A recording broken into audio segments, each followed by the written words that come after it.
আসসালামু আলাইকুম, আমি খালিদুজ্জামান খালিদ।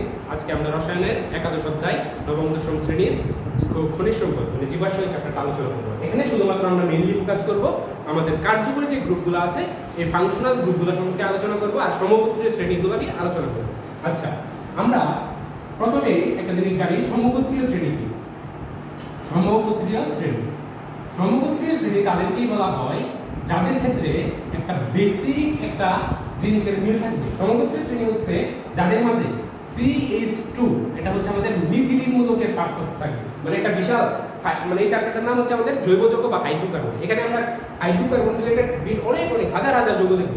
বাট সমগোত্রীয় শ্রেণীটা আইডেন্টিফাই করবো কিভাবে? সমগোত্রীয় বলতে কি বোঝায়? যেমন মানুষ একটা গোত্র, গরু ছাগল একটা গোত্র, কুকুর একটা গোত্র। যেমন কুকুর একটা দেখলে, কুকুরের আমরা সিনারি দেখলে আমরা তাকে আইডেন্টিফাই করতে পারি সে কুকুর, মানুষকে দেখে আইডেন্টিফাই করতে পারি সে মানুষ, বিড়ালকে দেখে আইডেন্টিফাই করতে পারি সে বিড়াল। ঠিক তেমন ভাবে সমগোত্রীয় মানে জৈব যৌগের হাজার হাজার গোত্র আছে, এগুলা থেকে আমরা কোনটা কোন গোত্রের এগুলো আমরা আইডেন্টিফাই করবো। CH2 এই মিথিলিন মূলকের পার্থক্য করতে পারবো শুধুমাত্র কার্যকরী মূলক দেখে। কার্যকরী মূলক দেখে আমরা পার্থক্য করতে পারবো। কার্যকরী মূলক জিনিসটা কি এটা আমাদের একটু জানতে হবে। কার্যকরী মূলক হচ্ছে একটা যৌগের একটা ফাংশনাল গ্রুপ, যেটা দেখে আমরা ওই যৌগের রাসায়নিক বিক্রিয়া কিভাবে ঘটে সেগুলো সম্পর্কে আমরা জানতে পারি। যেমন আমাদের একটা গ্রুপ আছে কি, প্রথমে আমরা তিনটা শনাক্তকারী গ্রুপের নাম বলি, সেটা হচ্ছে কি অ্যালকোহল। অ্যালকোহলকে আমরা চিনতে পারবো তাদের সর্বশেষ মানে সাধারণ এটা নিয়ম হচ্ছে তাদের শেষে কি থাকবে? OS মূলক থাকবে। বাট OS মূলক থাকলে যে সে অ্যালকোহল হবে এরকমটা না। বাট সাধারণ ভাবে আমরা তাকে আইডেন্টিফাই করতে পারবো কি OS মূলক। এখানে আরেক পরিচয় কি আর হচ্ছে অ্যালকাইল মূলক। অ্যালকাইল মূলকটা জিনিসটা কি এটা আমি বলবো। অ্যালকাইল মূলক হচ্ছে অ্যালকেন মধ্যে যদি আমাদের একটা হাইড্রোজেন কম থাকে সেটাই হচ্ছে আমার অ্যালকাইল মূলক। যেমন এই আরটা হচ্ছে কি আরের পরিচয় হচ্ছে সে হচ্ছে আমাদের অ্যালকাইল মূলক। অ্যালকাইল মূলক হচ্ছে কি অ্যালকেন মূলক। আর অ্যালকেন জিনিসটা কি? সমগোত্রীয় শ্রেণীর প্রথম, আমরা এটা থেকে শুরু করি। সমগোত্রীয় শ্রেণীর প্রথম মূলটাই হচ্ছে প্রথম যে একটা গ্রুপ আছে সেটা হচ্ছে আমাদের অ্যালকেন। এখন এটার নামকরণটা আমরা কিভাবে করব? দেখো এটার নামের শেষে কি আছে? n। এটার নামের শেষে আছে কি n। এটা হচ্ছে সাফিক্স হিসেবে এখানে বসছে কি n। তার মানে এই গোত্রের সবগুলা যৌগের নামের শেষে থাকবে কি আমাদের n। ঠিক আছে? যেমন আর এই গোত্রটাকে আমরা আইডেন্টিফাই করব কিভাবে? এই গোত্রের প্রত্যেকটা মৌলের মাঝে হচ্ছে একক বন্ধন থাকে। একক বন্ধন তিন প্রকার আমরা জানি। কি বন্ধন? একক বন্ধন, দ্বিবন্ধন আর ত্রিবন্ধন। ঠিক আছে? একক বন্ধন কি? সেখানে শুধুমাত্র আমাদের সিগমা বন্ধন থাকবে। সেখানে শুধুমাত্র কি বন্ধন থাকবে? সিগমা বন্ধন থাকবে। সিগমা বন্ধন মানে হাতে থাকবে কয়টা? হাত থাকবে আমাদের একটা, সিগমা বন্ধন থাকবে সেখানে। ঠিক আছে? যেমন আমি একটা যৌগের নাম লিখলাম CH4। সেখানে কার্বন আছে কয়টা? কার্বন আছে একটা, হাইড্রোজেন আছে কয়টা? চারটা। আর আমরা জানি জৈব যৌগে কার্বনের যোজনী সব সময় 4 থাকে। তার মানে 4 যেহেতু আছে তার হাত থাকবে কয়টা? আমার চারটা। আর হাইড্রোজেনের হাত কয়টা থাকে? যোজনী 1। তার মানে 4টা হাতে 4টা হাইড্রোজেন বসবে।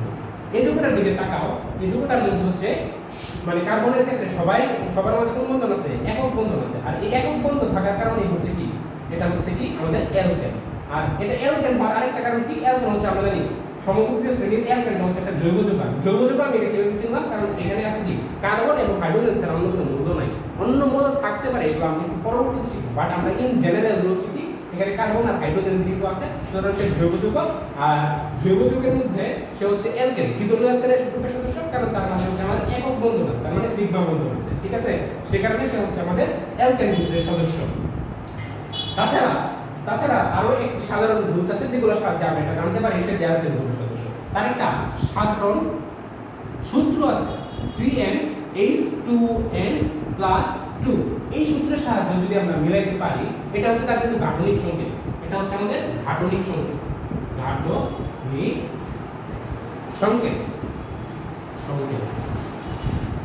আর CH4টা ছিল তার আণবিক সংকেত।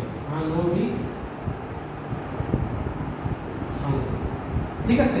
এখন এই সূত্রের সাহায্যে আমরা বলতে পারবো কি অ্যালকেন গ্রুপের প্রত্যেকটা মৌল এই সূত্র মেইনটেইন করে চলবে।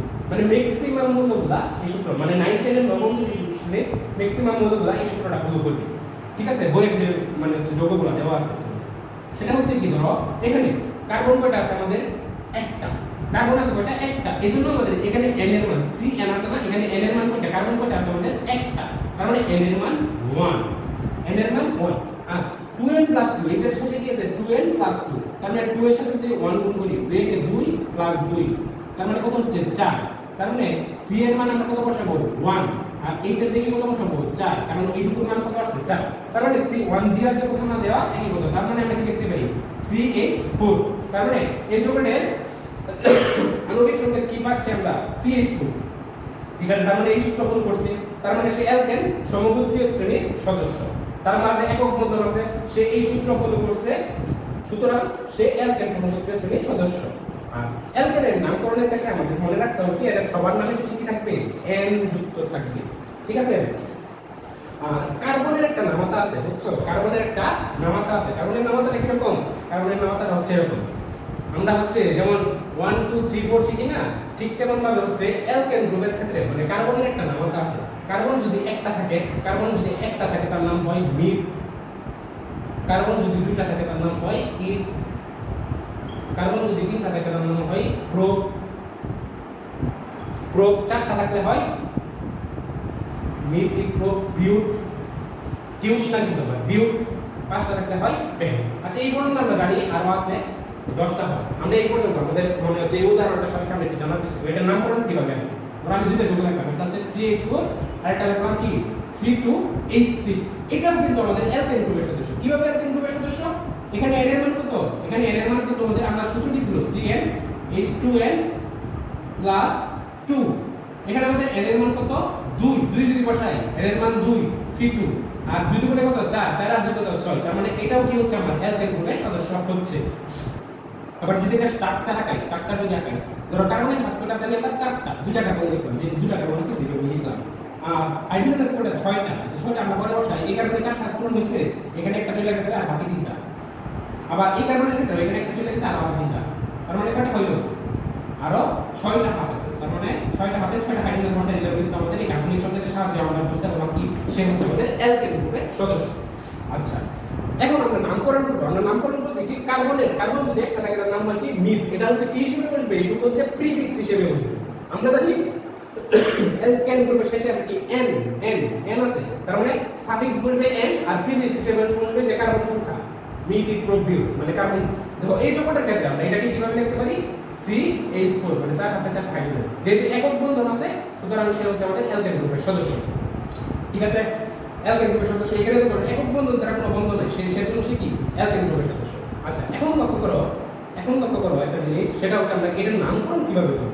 যেহেতু কার্বন একটা আছে তার মানে আমরা জানি দুইটা অংশ আছে নামকরণ, একটা হচ্ছে প্রিফিক্স, একটা হচ্ছে আমাদের সাফিক্স।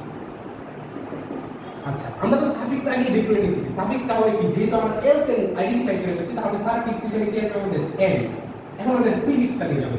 প্রিফিক্স এখানে কার্বন কয়টা আছে? একটা থাকলে তার নাম কি হয় মিথ। সুতরাং তার নাম কি হবে মিথ যুগ n, মিথ n। আমরা সন্ধি বিচ্ছেদ করছি না এভাবে কোন না। এখানে কার্বন আছে কয়টা? একটা দুইটা থাকলে তার সাফিক্স কি আসে, সরি প্রিফিক্স কি আসে ইথ। আর যেহেতু আমরা n কে আইডেন্টিফাই করছি এর নাম আসবে কি n, সুতরাং এটা হবে কি n অর্থ। আচ্ছা, এখানে আমাদের শেষ হলো কি আমাদের অ্যালকেন সমগোত্রীয় শ্রেণীটা আমরা আইডেন্টিফাই করলাম। এভাবে আমাদের চাহিদার ভিত্তিতে বাকি ভিডিওগুলো আসবে।